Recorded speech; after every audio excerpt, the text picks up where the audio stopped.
Bismillahirrahmanirrahim. Assalamualaikum warahmatullahi wabarakatuh. Jadi hari ini kita akan menjelaskan tentang judulnya Kisah Nabi Muhammad Shallallahu Alaihi Wasallam dan anak yatim di hari raya. Di suatu hari raya, Rasulullah Shallallahu Alaihi Wasallam keluar rumah untuk melaksanakan sholat Idul Fitri. Sementara anak-anak kecil tengah bermain riang gembira di jalanan, tetapi tampak seorang anak kecil duduk menjauh berseberangan dengan mereka dengan pakaian sangat sederhana dan tampak murung. Ia menangis terseduh. Melihat fenomena ini, Rasulullah SAW segera menghampiri anak tersebut. "Nak, mengapa kau menangis? Kau tidak bermain bersama mereka," kata Rasulullah. Anak kecil yang tidak mengenali bahwa orang dewasa di hadapannya adalah Rasulullah menjawab, "Paman, ayahku telah wafat." Ia mengikuti Rasulullah dalam menghadapi musuh di sebuah pertempuran, tetapi ia gugur dalam medan perang tersebut. Rasulullah SAW terus mengikuti cerita anak yang murung tersebut sambil meraba kemana ujung cerita Rasulullah, mendengarkan dengan seksama rangkaian peristiwa dan nasib malang yang menimpa anak tersebut. "Ibuku menikah lagi, ia memakan warisanku peninggalan ayah, sedangkan suaminya mengusirku dari rumahku sendiri. Kini aku tak memiliki apapun, makanan, minuman, pakaian, dan tempat tinggal. Aku bukan siapa-siapa.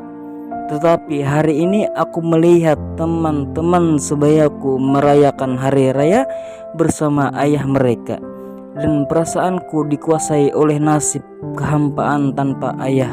Untuk itulah aku menangis." Mendengar penuturan ini, batin Rasulullah SAW meruntuh. Ternyata ada anak-anak yatim dari sahabat yang gugur membela agama dan Rasulnya di medan perang mengalami nasib malang begini. Rasulullah SAW segera menguasai diri. Rasul yang duduk berhadapan dengan anak ini segera menggenggam lengannya. "Nak, dengarkan baik-baik. Apakah kau sudi bila aku menjadi ayah, Aisyah menjadi ibumu, Ali sebagai paman, Hasan dan Husin sebagai saudara, dan Fatimah sebagai saudarimu?" tanya Rasulullah.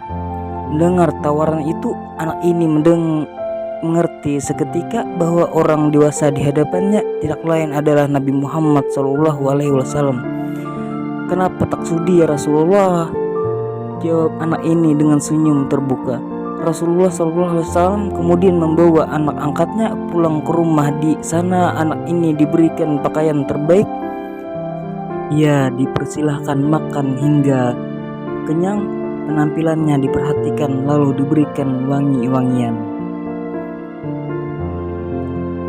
Setelah beres semuanya, ia pun keluar dari rumah Rasulullah dengan senyum dan wajah bahagia.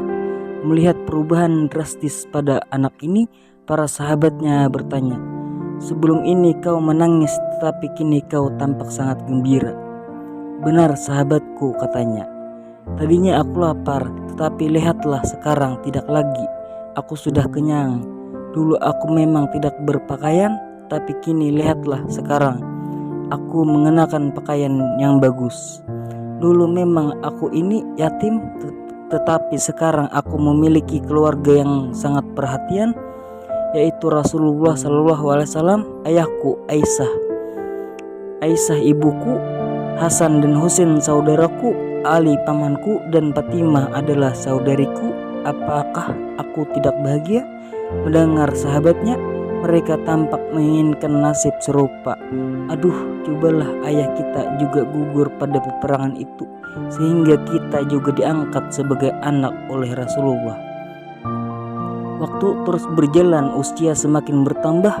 Kebahagiaan anak ini pun lenyap ketika selang beberapa tahun setelah itu Rasulullah SAW meninggal dunia.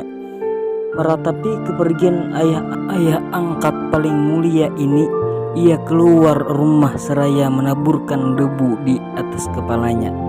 Celaka, sungguh celaka. Kini aku kembali terasing. Aku bukan siapa-siapa lagi. Aku kini menjadi yatim sepi, katanya terisak. Sayyidina Abu Bakar As-Siddiq yang menyaksikan anak ini segera memeluknya. Sayyidina Abu Bakar kemudian mengambil alih pengasuhannya. Sampai di sini ceritanya. Wallahu a'lam bishawab.